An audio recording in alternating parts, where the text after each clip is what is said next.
And we're back with another video. What's going on, beautiful people? I'm your host, Avery Wright, bringing you a pretty late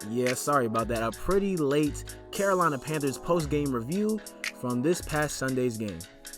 Now, the Carolina Panthers came into Mercedes-Benz Superdome on Sunday, October 25th, 2020, 1 p.m. Eastern Standard Time to play against their division rival, the New Orleans Saints.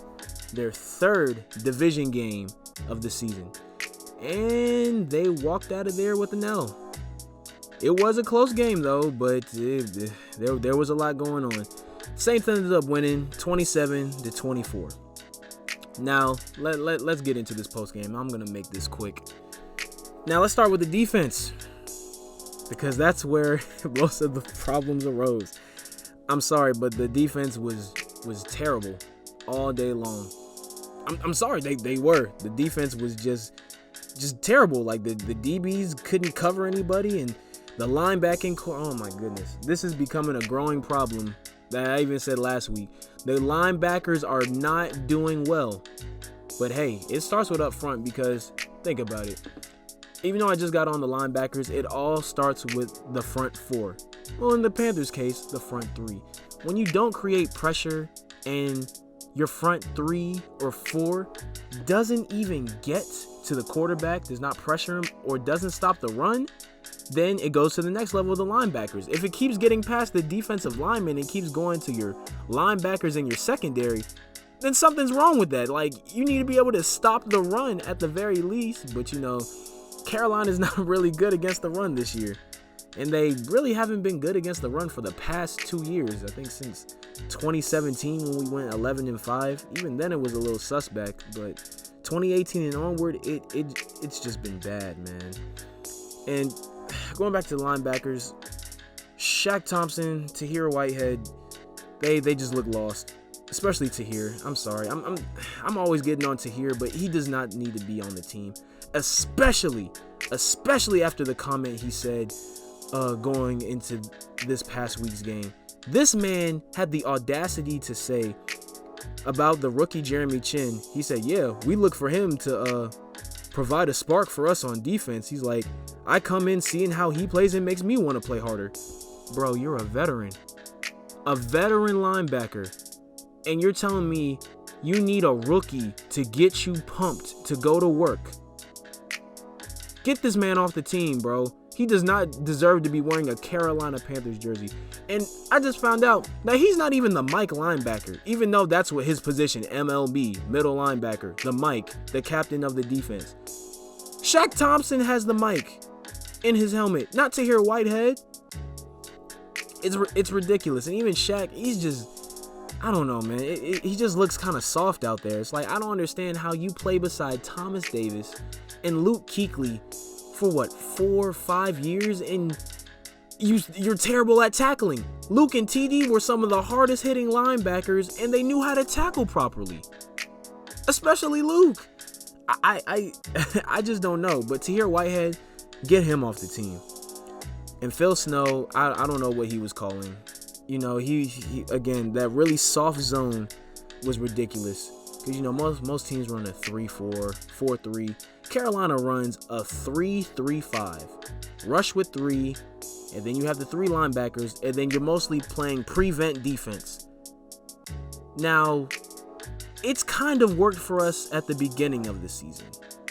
But when you're going up against seasoned veteran quarterbacks like a Drew Brees, a Tom Brady, heck, even old man Phillip Rivers, you think that soft zone defense is going to work against quarterbacks like that? No, they're not. Phil Snow should have saw what was going on with the scheming, and he should have adjusted, but he didn't, and Drew Brees just carved us up all day.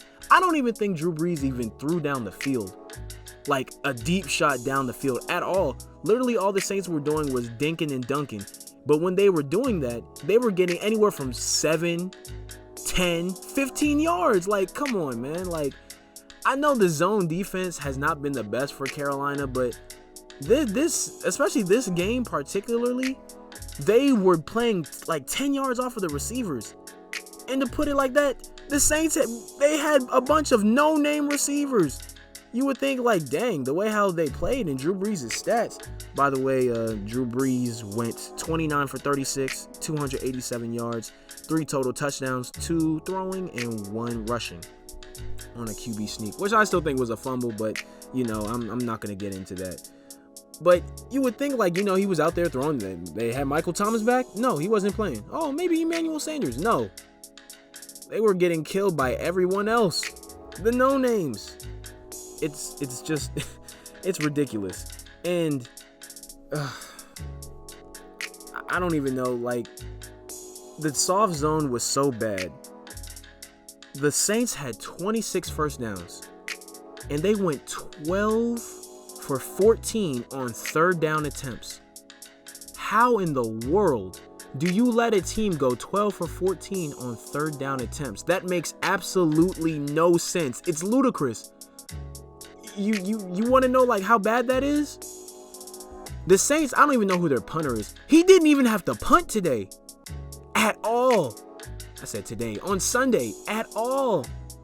Like, literally. They were in field goal range almost every single time. They either got a field goal or a touchdown. Literally, their punter got to sit on the sidelines. Front row seats. Best seats in the house. And just got to watch the Saints just march on. Well, it is. They're saying march on in. You know what I'm saying? March on in the end zone. It was pitiful. 12 for 14 on third down attempts. You can't play this really that soft zone. It's terrible. But Marquise Callaway led the way for the receivers. He had 8 receptions for 75 yards. And again, we really couldn't stop Kamara. Like I said, our run defense has been atrocious all year. The Panthers are giving up 120 yards a game. And Kamara, he didn't break over 100 yards, but he had 14 carries, 83 yards, and he also had 8 receptions for 65 yards. I think the point where I just had to stop and laugh is when the Panthers had the Saints backed up in 3rd and 15. Drew Brees threw, I think it was like a wheel route to Alvin Kamara, and he got the first down on 3rd and 15. You're not going to win football games like that, man. Like that 3-3-5, whatever we were playing the other day, it's not going to work. It usually works against mobile quarterbacks like a Cam Newton, a Lamar Jackson, you know what I'm saying? Heck, even a Patrick Mahomes. But if you play that soft, actually, no, I take that back. Patrick Mahomes would have been tearing that soft zone up. But yeah, it works against like the Cam Newtons, the Lamar Jacksons, the Deshaun Watsons. It was just bad.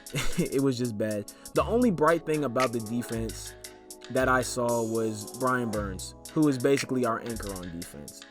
Like, man, Brian Burns, that strip sack fumble that he had against Drew Brees, he got to that man in 1.96 seconds. I love Brian Burns, and he has gold jacket talent, man. I'm going to go on the record and say he has gold jacket talent, man. And I hope the Panthers can keep him for years because he can be a major part in this defense. Him and Jeremy Chin are the 2 best players on the defense, if we're being honest. Like, come on now. Jeremy Chin had a rough day today. Not going to lie. A lot of the DBs did. I don't know. And this was the first time we had Eli Apple play all season. Like I said, I never liked that signing because I've always thought Eli Apple was just terrible at corner. And he proved me right again today. He was atrocious. I don't even know why we even signed Eli Apple. There was actually a report that came out at the Panthers practice today that apparently he got injured again. Eli Apple. He just is a waste of money, you know, and he just doesn't seem like he even cares about playing, you know. Apparently, like, I think in one of our games, the home opener against the Raiders, he's over on the sideline tweeting like, bro, what are you doing? Like, you get paid all this money just to be injured and sit on the sidelines and tweet? Like, come on, man. It's ridiculous. And apparently they said Matt Rule was really mad that he got injured again. Like, I don't blame him. Cut Eli Apple, man. Cut him and Tahir Whitehead. They do not belong on this team. It's really pitiful having Eli Apple. It's ridiculous. But Shaq Thompson led the way in tackles with 13, followed by Jeremy Chin with 8. And again, like I said, Brian Burns is the best player on that defense with the strip sack fumble. Now, I'm gonna stop ragging on the defense. Let's talk about the offense. offense played fairly well. They did keep us in the game. Teddy Bridgewater went 23 for 28, 254 yards, and 2 touchdowns. So Teddy had a pretty good game, but I'm gonna get to him in a second.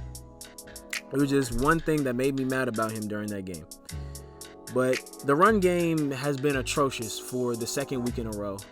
Look, I know I was on the Mike Davis hype train, like when we were on that 3-game winning streak, but I don't know what's happening. Actually, I do know what's going on. Our offensive line hasn't been playing that well in these past few weeks. And you want to know why they haven't been playing well? Because we've actually been playing up against halfway decent teams. You know, a lot of Panthers fans on social media, especially like those Facebook Panther fans, oh, we're a dark horse for making the playoffs. Saw it all in like the YouTube comment section. It was like, are we? We really haven't played any good teams yet. Literally the only quote-unquote good team that, like the legitimate good team that we beat, was the Cardinals, who are rolling right now, and they upset. Shout out to Kyler Murray and those boys for handing the Seattle Seahawks their first loss of the season. Shout out to Kyler Murray doing his thing.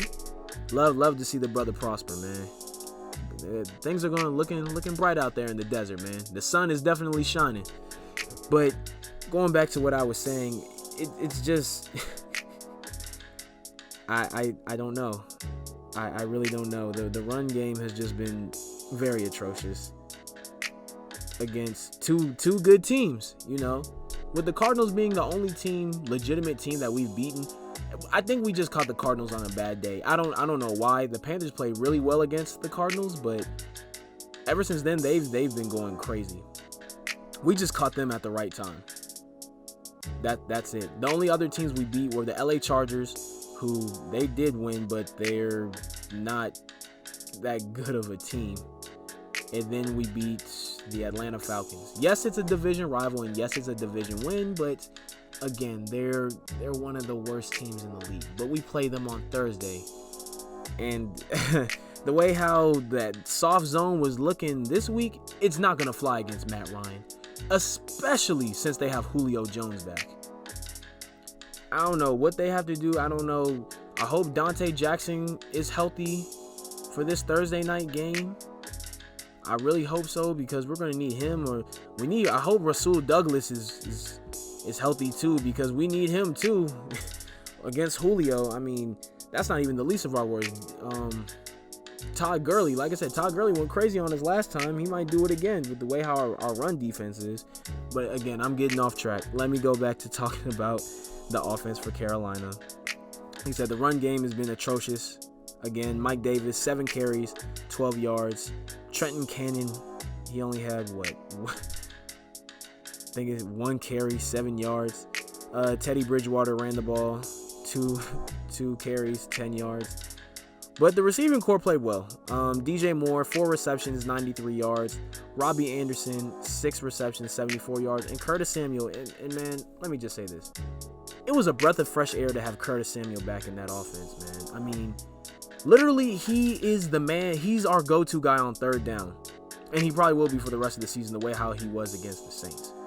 Because I love DJ, but in crucial situations, DJ is hit or miss, because he can catch the ball, but other times he drops it, and then sometimes his timing with him and Teddy, it's off.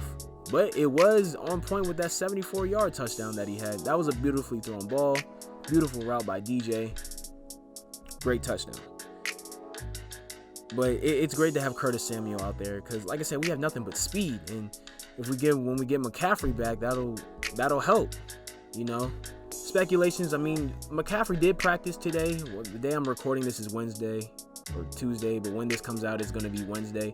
But McCaffrey was at practice today, but they don't know if he's going to play. Me personally, I don't think we should play McCaffrey this week. You know, you're coming off that short week, and this is going to be your first game back. I don't think we should do it. I think we should wait till next week. I think we play Green Bay next week, so we're definitely going to need him against Green Bay. So want to have him fully rested and healthy. And if they are rushing McCaffrey back this week, it's like the Panthers just haven't learned their lesson. Like, we're rushing with injuries. They did that with Cam. They did that with Luke. If they start doing it with McCaffrey, it's like, haven't y'all learned y'all lessons yet, man? Good grief. Like I said, O-line was very subpar. And like I said, we haven't gotten the run game going in 2 weeks. But I will say, I mean, they only allowed 1 sack, but that sack came at the most crucial time in the game when Marcus Davenport came in and sacked Teddy Bridgewater. It was bad. It was bad. That was the worst time to give up a sack. But it wasn't even on the offensive line. It was on Mike Davis. But, a little running back against a defensive tackle. Come on, bro. What are you going to do? What can you do?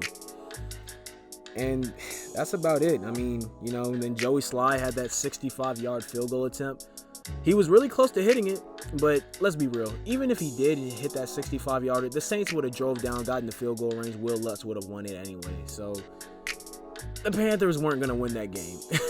They just weren't. The only way they were going to win that game is if somehow Brian Burns had gotten another strip sack, which is apparently what we're going to need every week, is a Brian Burns strip sack. But I will say this about the defense. Literally, our defense is filled with nothing but rookies and guys off the street and overpaid veterans that aren't that good anymore or are washed.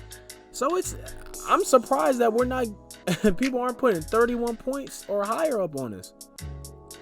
They've been doing a fairly decent job for the talent that we have on that defense, excluding Brian Burns and Jeremy Chin, because those are amazing talents. The rest of them, not so much. But the offense played fairly well. It was the defense that really cost us the game. And now I'm gonna say this about Teddy. He played well, but my only thing is he's too much of a nice guy, bro. I'm just gonna say it. Like, you're going up against a division rival. You scramble out of bounds, and he's gonna go sit on the bench and laughing it up and yucking it up with Taysom Hill and Drew Brees. Man, if you don't get your butt back out there back in the huddle, you should not be over there against your division rival opponent. Yes, I understand you were on that team for 2 years, but come on, bro. It's a division rivalry game that you want to beat them. You over there just yakking it up with them. No. That wouldn't be me. Like, if 2 of my friends were on a different team, if I ran into them, I wouldn't be sitting down on the bench with them. I would be talking a lot of smack to them and just get back in the huddle. But I don't know, man. Teddy's too much of a nice guy for me, bro. I'm just gonna say it. I mean, call it what you want, but I just didn't like that. He's soft, man. The brother is soft. He can throw, but he's soft. But that about does it for this post-game review for the Panthers.